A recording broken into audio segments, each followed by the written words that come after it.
Ya, Shalom, Assalamualaikum, Om Swastiastu, Namo Buddhaya, salam kebajikan, dan salam cinta damai dari saya, Perianto Zamasi. Bapak Ibu, Saudara-saudari, dimanapun berada pada kesempatan ini, berhubung karena beberapa hari ini ada yang meminta saya, ya kan ya, untuk membagikan, ya, untuk share kepada kita video lengkap ceramah yang disampaikan oleh Pak Yusuf Kalla, dan akhirnya di kesempatan ini saya ingin membagikannya kepada kita semua dan saya mengajak agar kita boleh melihat video ya ceramah daripada Pak Yusuf Kalla ini dari menit pertama sampai menit terakhir ya. Ini saya ambil dari channel YouTube Masjid Kampus UGM ya dengan berdurasi 43 menit lebih ya, dan langsung saja kita akan lihat selengkapnya.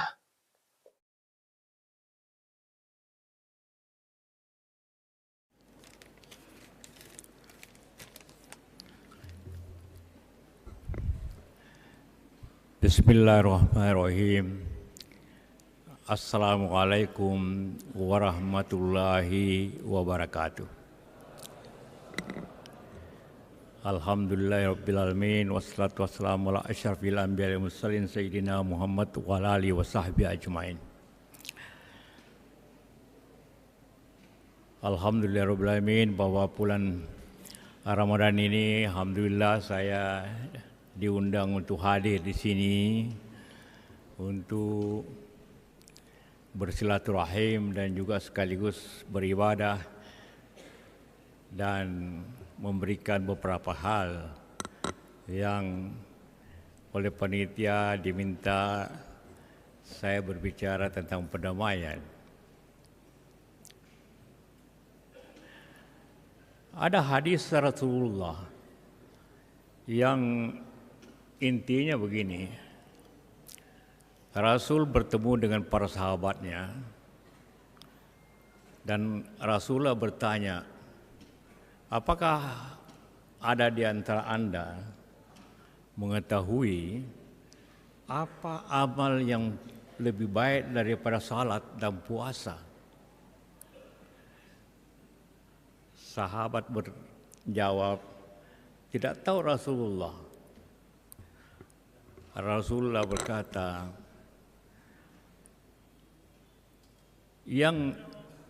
hal yang lebih tindakan atau upaya yang lebih amalnya lebih tinggi, amal yang lebih tinggi daripada salat dan puasa adalah orang yang mendamaikan orang yang berselisih. Jadi mendamaikan orang dalam hal ini tentu mempunyai amal yang tinggi. Karena itu kenapa Rasulullah artinya perdamaian itu hal yang sangat penting. Hal yang oleh Rasulullah memberikan bahwa lebih tinggi daripada salat dan puasa, sedangkan salat dan puasa adalah kewajiban. Itulah pandangan tentang perdamaian dari Rasulullah. Juga ada rumus mengatakan, tapi rumusannya mengatakan perdamaian itu adalah akhir dari konflik. Atau sebaliknya, konflik adalah akhir daripada perdamaian. Jadi kalau kita bicara perdamaian, tentu kita harus berbicara sebabnya, yaitu upaya untuk menghentikan konflik. Itu tentang perdamaian. Karena itu kita perlu mengetahui kenapa orang berkonflik. Kenapa satu negara banyak konflik? Kenapa dunia sekarang dunia penuh konflik? Yang kita sedihkan ialah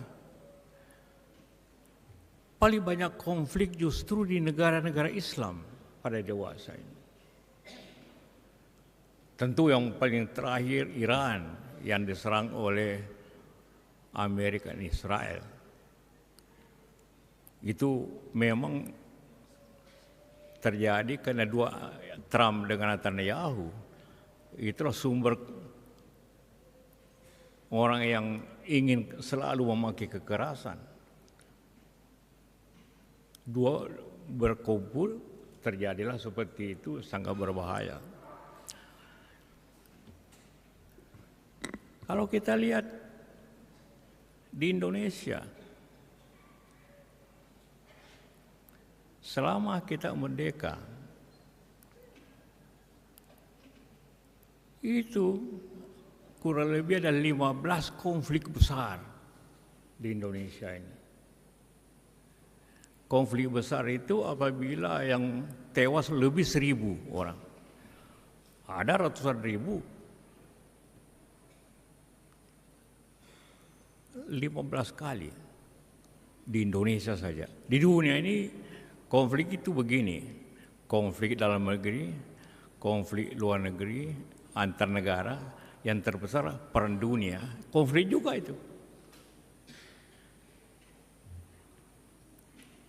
Dan hampir semua konflik itu menyebabkan begitu banyak orang kehilangan nyawa.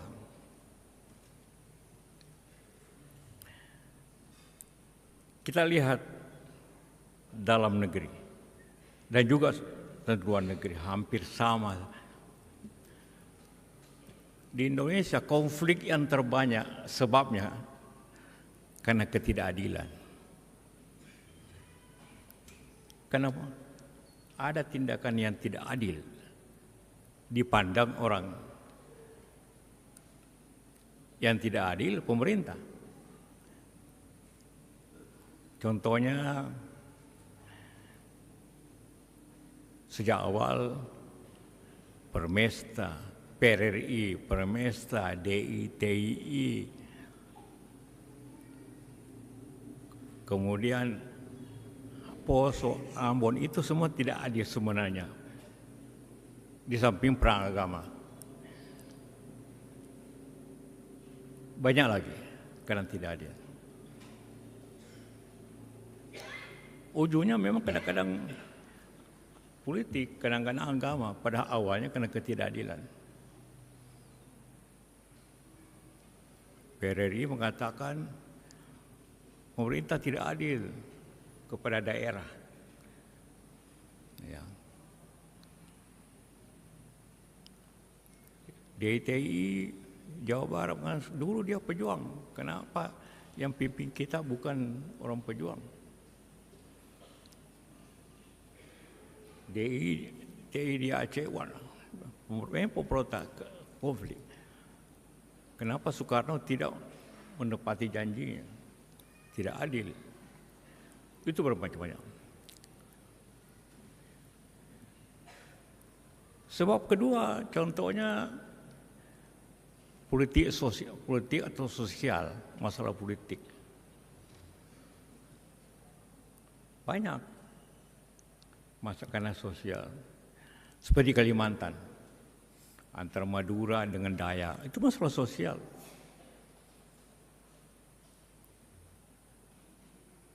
Dan beberapa tempat. Ada juga konflik karena wilayah. Persoalan di wilayah. Contohnya kita konflik dengan tim-tim. Karena kita rebut wilayahnya. Dia ingin merdeka, hanya peranglah bertahun-tahun. Juga Papua. Konflik sekarang karena wilayah.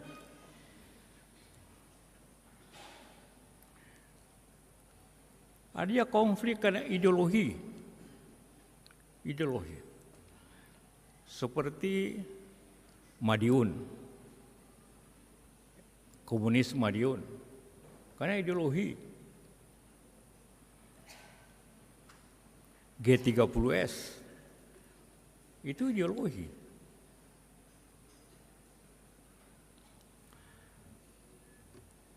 Ada juga karena agama, walaupun didahului dengan ketidakadilan.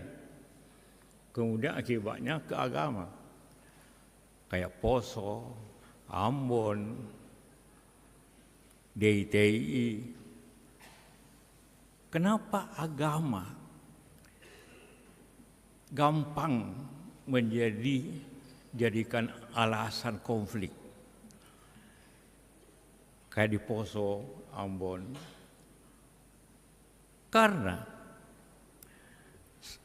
kedua-duanya Islam dan Kristen berpendapat mati atau menewaskan orang, mati atau mematikan, itu syahid.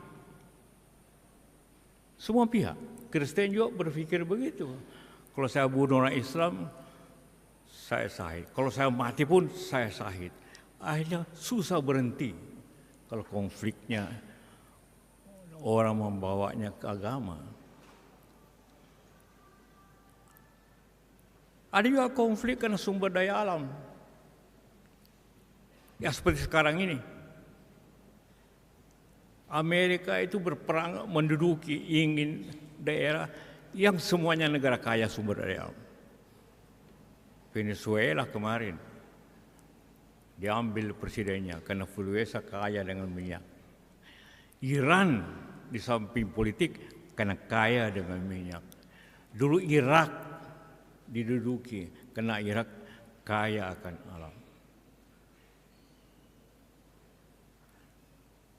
Kalau dunia ideologi juga. Kenapa Amerika berperang dengan Vietnam? Karena ideologi. Karena komunis. Seperti itu.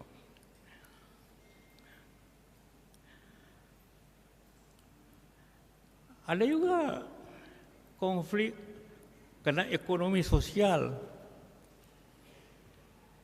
Dulu tahun 98 orang menyerang berkonflik besar, melawan hantam Cina atau gedung-gedung pemerintah dibakar karena masalah ekonomi sosial, orang susah.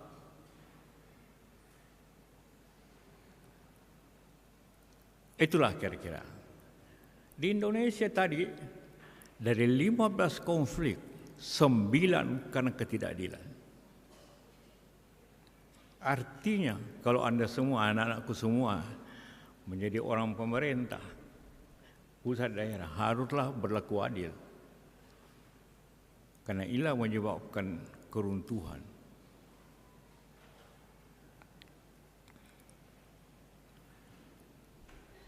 Jadi Indonesia ini dengan penduduk, walaupun kita ini begitu 240 juta, 280, alhamdulillah pada dewasa ini, tinggal Papua. Tapi apabila sedikit saja ada tindakan tidak adil atau susah rakyat, maka akan timbul konflik-konflik di wilayah-wilayah. Karena pemerintah harus bertindak adil dalam tindakannya. Karena itulah yang sebagian besar menyebabkan konflik dan mematikan, menghancurkan ekonomi kita karena konflik itu. Karena ketidakadilan. Agama kita juga mengajarkan kita tentang hal tersebut. Inilah pandangan yang sangat penting untuk kita semua berbicara keringan. Nah, sekarang sesuai dengan diminta, apa peranan Indonesia dalam hal mendamaikan, mengurangi konflik di dunia ini? Pertama, itu adalah kewajiban. Kenapa kewajiban? Karena di konstitusi kita, mukaddimahnya antara lain mengatakan Indonesia negara harus ikut serta dalam perdamaian dunia. Itu undang-undang dasar. Jadi kita harus ikut serta. dalam perdamaian itu. Dan kita melaksanakan itu. Yang pertama, punya ide untuk perdamaian dunia ini dalam bentuk politik kemerdekaan ialah Bung Karno dengan mengadakan konferensi Asia Afrika yang bulan depan dirayakan 70 tahun karena tahun 55. Konferensi Asia Afrika mendeklarasikan kemerdekaan yang adil. Itu artinya yang damai untuk seluruh Asia Afrika ini. Bung Karno, waktu Asia Afrika yang ikut baru 29 negara. Sekarang Asia Afrika negaranya lebih 65 aku tidak salah. Hampir setelah itu banyak sebagian besar negara merdeka. Tapi kemudian timbul konflik-konflik. Semua konflik di Asia ini hampir selalu disebabkan karena Inggris. Inggris yang menyebabkan hampir semua konflik di Asia ini. Sisa-sisa kebijakan Inggris.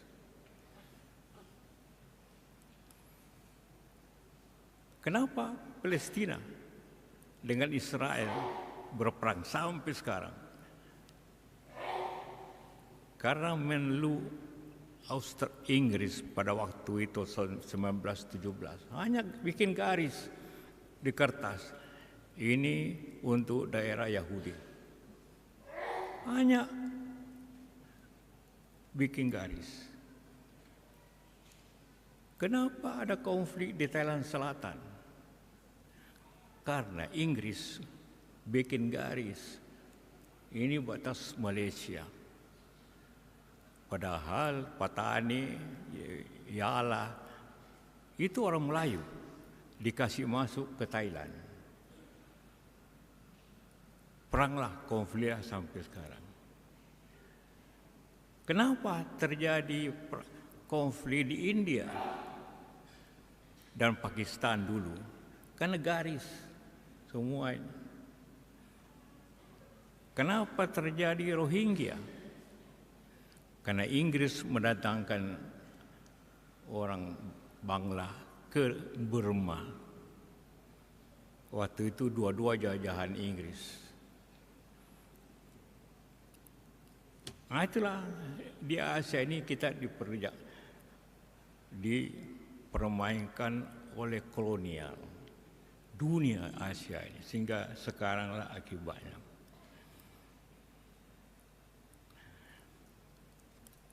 Kita juga Indonesia berperanan besar dalam perdamaian di Kamboja, di Filipina. Waktu zamannya Menteri Luar Negerinya Ali Alatas. Dia mempunyai peran bagaimana Indonesia itu mempunyai peranan nasional. Kita juga mengirimkan pasukan ke negara Afrika khususnya, mulai Uganda, Mesir, Sudan, dan sebagainya untuk menjaga perdamaian. Jadi peranan Indonesia ini dalam perdamaian cukup besar. Tapi sekarang ini seperti saya katakan tadi, konflik sekarang ini ya antar negara Islam. Mungkin saja ada yang negara Amerika atau ya Israel yang membuat isu sehingga mereka berperang satu sama lain.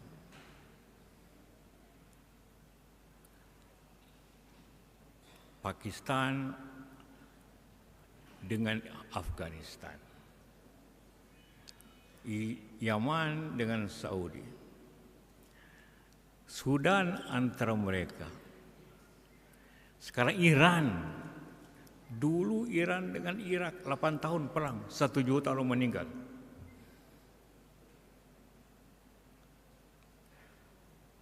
Libya. Jadi kita semua harus menyadari wah, perang di negara Islam itu justru banyak, padahal tiap kali setidaknya 17 kali menyampaikan Assalamualaikum warahmatullahi wabarakatuh. Itu doa perdamaian. Kita menyampaikan keselamatan, Assalamualaikum, menyampaikan Anda selamat al-rahmati. Itu kita semua baru berdoa agar kedamaian kepada tersebut. Sekarang kenapa ini terjadi semua? Karena ada orang yang sedikit sakit jiwa, yang pikirannya ingin merusak orang. Ada juga, ya seperti zakat tadi ya, kebetulan bertemulah antara ya Trump dengan Netanyahu, dua-dua orang penyakit,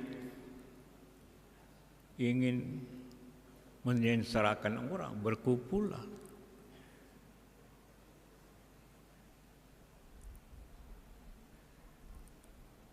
Terjadi perang. Apa salahnya Iran bahwa membuat teknologi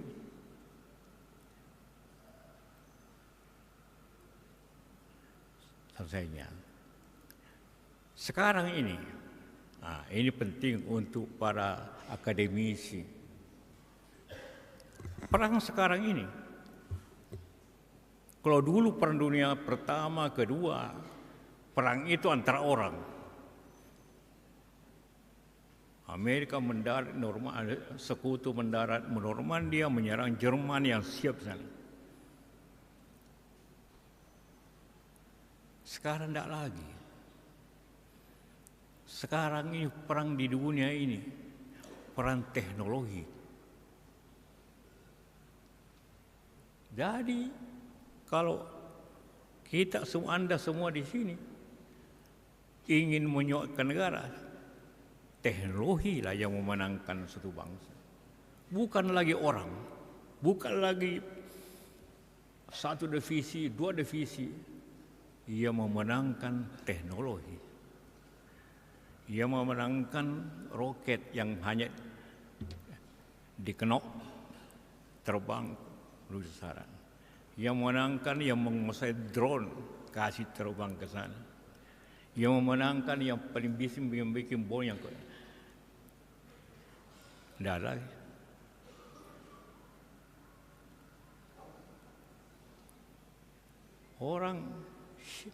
Orang Palestina, orang Iran meninggal bukan karena ditembak, karena roket,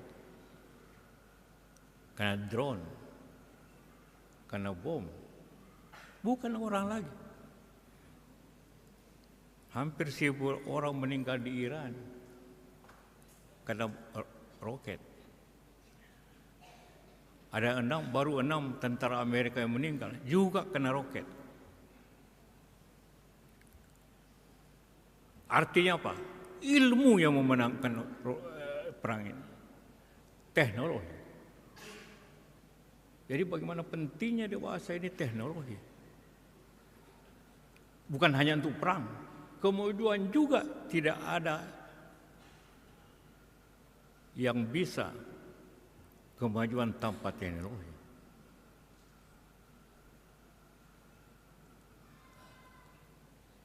Jadi boleh saja kita belajar apa saja, tapi sains dan teknologi lah yang menguasai kemampuan dunia ini. Itulah konflik pada dewasa ini. Yang menang selalu yang menguasai teknologi. bukan lagi banyak-banyaknya batalion, bukan lagi banyak-banyaknya berapa tentara, tidak lagi. Tapi yang memenangkan berapa kau punya roket, berapa balistik, berapa drone, berapa tank. Itu yang memenangkan perang di dunia ini. Dan itu yang menyelamatkan. Kita lebih berani. Orang Palestina lebih berani daripada orang Israel. Tapi kenapa kalah? Kalah teknologi. Semangat orang Iran lebih kuat dibanding Amerika. Tapi karena teknologi. Walaupun Iran juga mempunyai teknologi yang terbaik di antara negara Islam.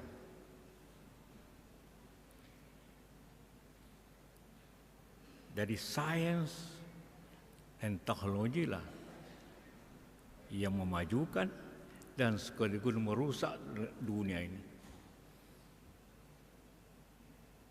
Jadi ilmu.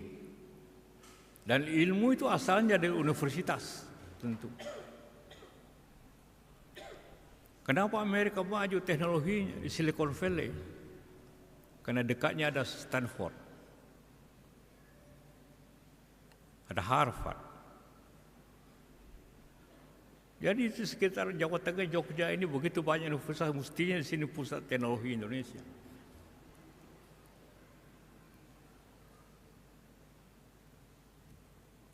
Tentu boleh ilmu lain mendukung, pasti bisa. Saya juga belajar ekonomi, ngerti. Tapi bisa salah juga kalau orang tidak punya ilmu pengetahuan ekonomi sosial, bisa juga merusak negara. Salah memakai teknologi, salah kebijakan.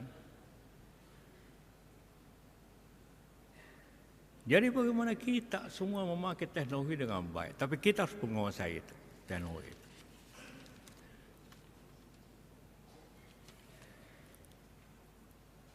Nah, sekarang tentu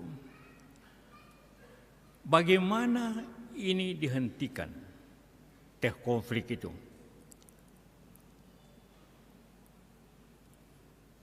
Konflik bisa dihentikan apabila kita mengerti konflik itu. Pengalaman saya dari 15 konflik ini, minta maaf, 15 di Indonesia, hanya 3 yang diselesaikan dengan damai. Hanya 3. 12 diselesaikan dengan operasi militer. Dan minta maaf, 3-tiganya saya yang selesaikan. Dengan ilmu logika saja. Tidak perlu. Dan tentu keberanian. Waktu di Ambon terbagi kota itu, ini Kristen, ini Islam. Kalau masuk Kristen dipenggal orang. Kalau masuk daerah Islam, orang Kristen dipenggal. Ribuan, hampir 5.000 orang meninggal. Hanya karena ia membunuh, merasa syahid. Hebat. Dibunuh pun orang tuanya tidak menyesal. Tidak ada tangis yang menyesal di Ambon itu kalau anaknya mati.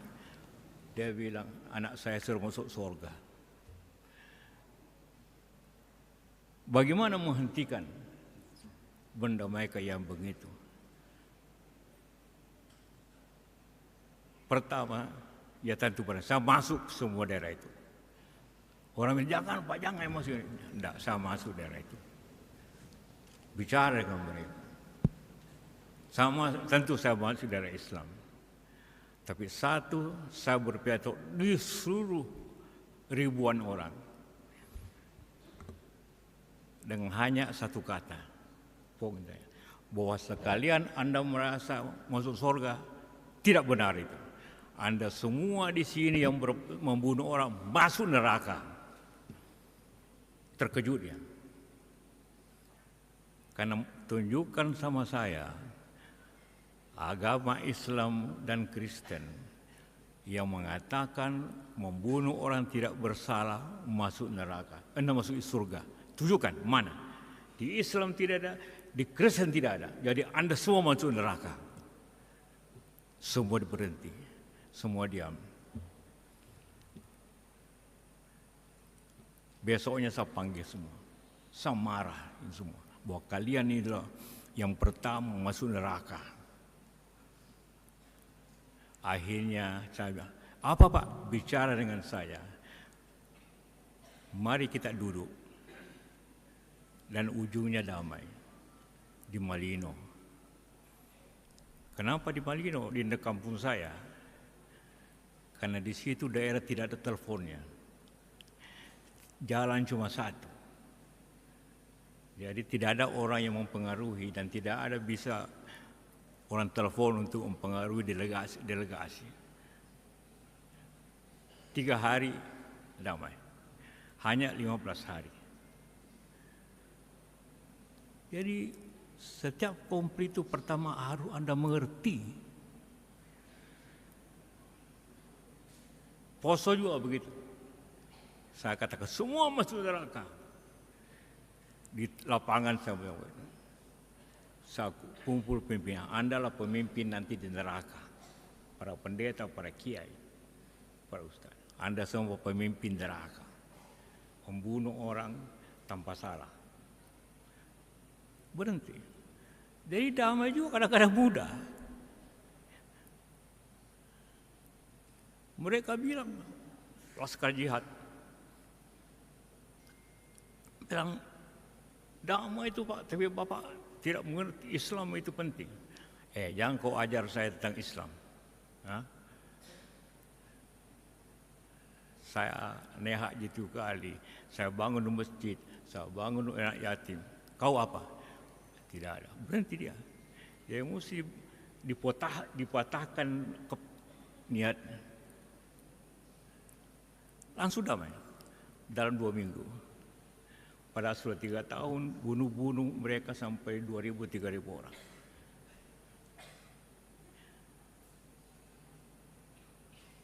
Aceh lagi. Ingin merdeka. Saya bilang, bapak-bapak, siapa yang jajah Anda sehingga mau merdeka? Jawa merdeka, Sulawesi merdeka, Sumatera merdeka, Aceh merdeka. Cuma kita bersatu. Dia selalu bilang, kita dijajah sama orang Jawa. Siapa orang Jawa yang jajah Anda? Kita merdeka.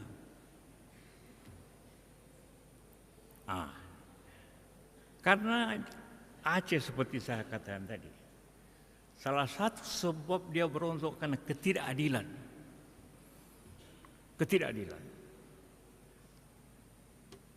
Aceh kaya dengan gas, dengan apa? Pusat gas dulu di Arun, di Sumatera, di Losomawe itu kaya banyak sekali.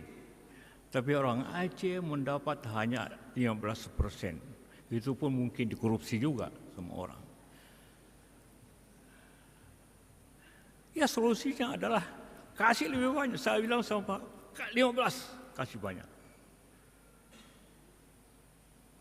Ini sekarang dapat 70%. Tidak apa-apa, tahu dia warga negara Indonesia, bangsa kita. Kenapa kita mesti perang dengan bangsa kita? Ingin semua menentukan, silakan. Asal jangan merdeka, jangan tidak kalau mau merdeka saya tidak mau bicara. Satu saja, yang lainnya kita bisa bicarakan. Selain merdeka, ya.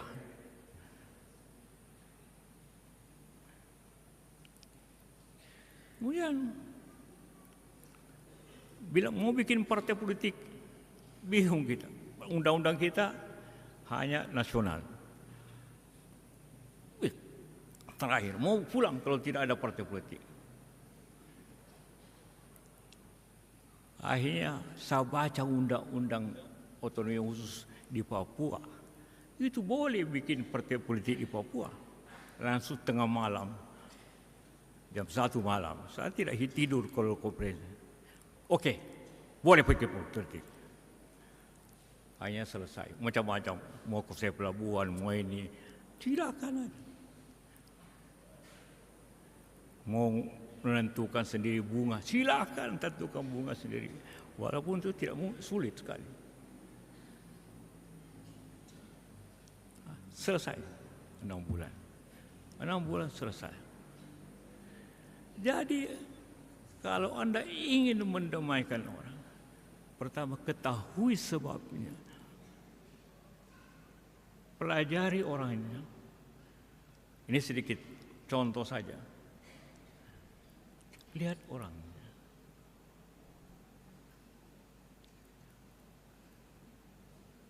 Ya sama dengan di dunia ini. Kalau kita tidak mau tahu apa sebabnya.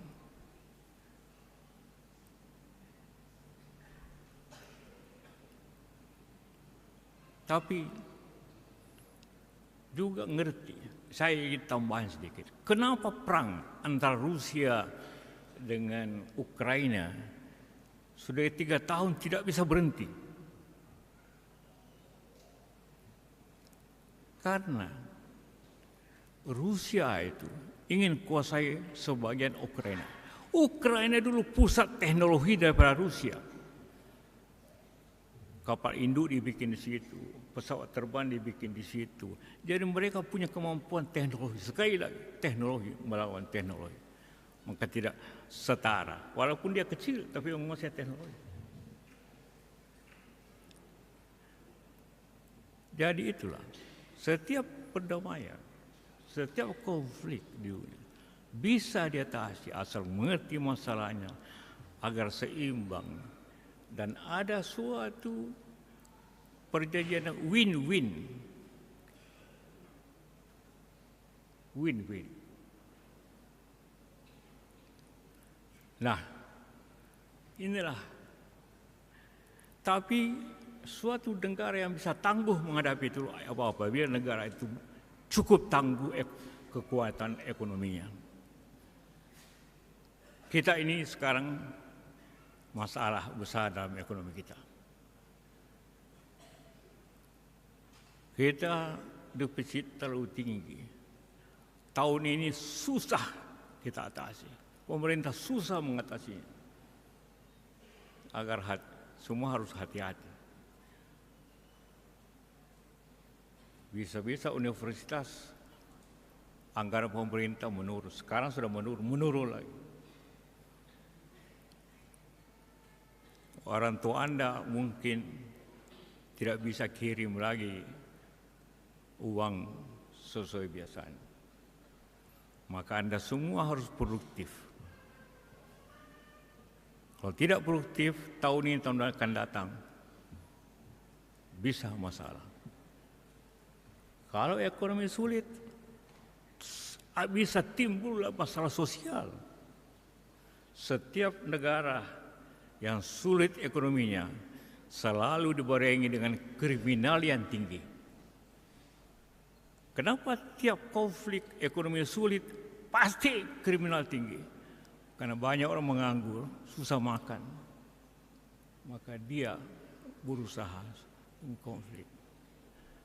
Jadi sekali lagi ujungnya, pertama Anda semua, bapak-bapak yang ada di sini, harus meningkatkan kemampuan riset teknologi untuk kepada kedamaian dan juga di teknologi perang, teknologi untuk kemajuan negara, pertanian ke kimia ke apa harus tinggi. Tidak ada negara yang makmur tanpa itu. Sekali lagi.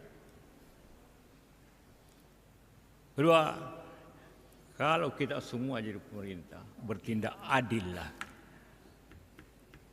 Karena 10 konflik di Indonesia karena tidak adil. Apakah gubernur, apakah daerah. Itu yang menjadi kita semua harus menyadari itu. Dan bulan Ramadan ini doa kita insya Allah dijawab ya Allah Subhanahu. Sedikit lagi Lailatul Qadar.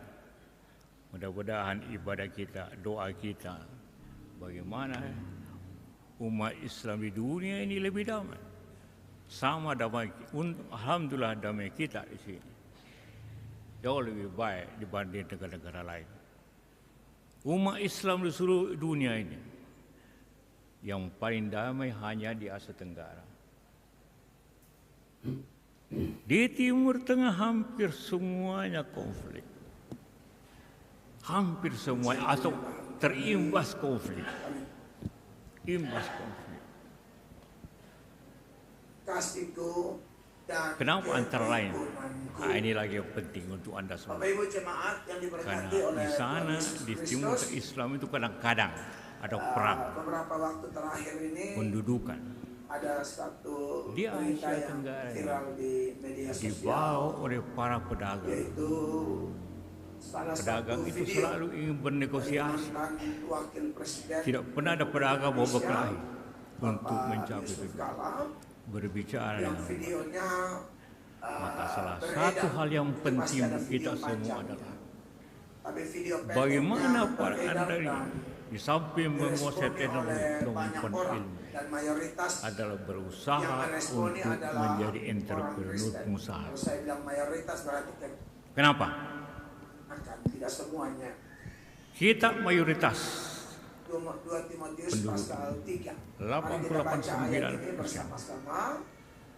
1, 2, Tapi ekonomi dan 3. dikuasai oleh teman-teman kita Pertemuan-pertemuan yang non-Islam. seperti ini kami hadir karena yang seperti pekerjaan saya teman kita orang Tionghoa. Terima kasih banyak Pak Orang Menteri. Tionghoa. Kenapa? Selalu Karena menolong dia kami. kerja keras, Saat ini jujur, kami akan dengar firman-Mu, kami berdoa dan biar mempunyai Tuhan ide turut yang bekerja mendatangkan berkat spesial bagi kami. Kalau kita Demi nama Tuhan semua Yesus kami berdoa, tidak punya itu, dan semua kita yang akan rindu kalah firman-Nya diri sendiri. satu hati kita berkata Spirit amin. Beri tepuk entrepreneur tangan yang meriah bagi Tuhan. Selamat harus duduk Bapak Ibu terkasih. dikembangkan lebih baik daripada Puji Tuhan. rektor Silakan duduk harus juga lebih. kawan-kawan pelayan.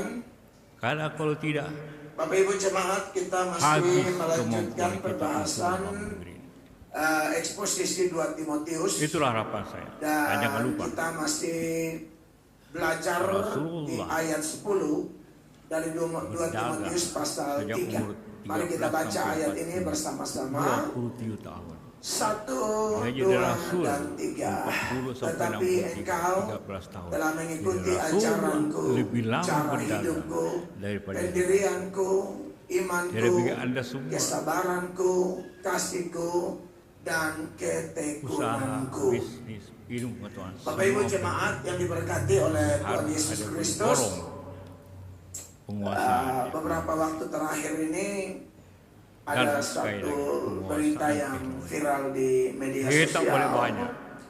yaitu Satu roket, satu bom salah tulis. satu video dari mantan Itulah harapan wakil saya apabila presiden kita bicara Republik Indonesia, Konflik. Bapak Yusuf Kala, Sekali saya ingin ulangi, yang videonya perdamaian beredar.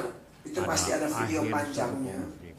tapi Dan video konflik pendeknya beredar Akhir dan dalam suatu kedamaian. diresponi oleh Terima banyak kasih. orang, dan Wabillahi mayoritas taufiq wal hidayah. yang Assalamualaikum meresponi adalah orang Kristen. Kalau saya bilang mayoritas berarti kebanyakan, tidak semuanya. Ada juga orang-orang Muslim yang meresponinya dan beri komentar begini, begitu, dan lain sebagainya. Bahkan ada kelompok atau individu tertentu juga yang mengatakan bahwa harus dilapor, harus dipolisikan karena dianggap penistaan terhadap agama Kristen.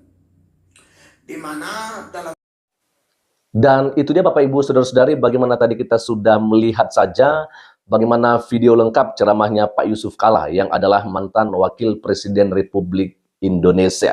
Ya kan ya, ingin saya jelaskan Bapak Ibu Saudara-saudari bahwa video yang tadinya itu benar-benar video utuh ya.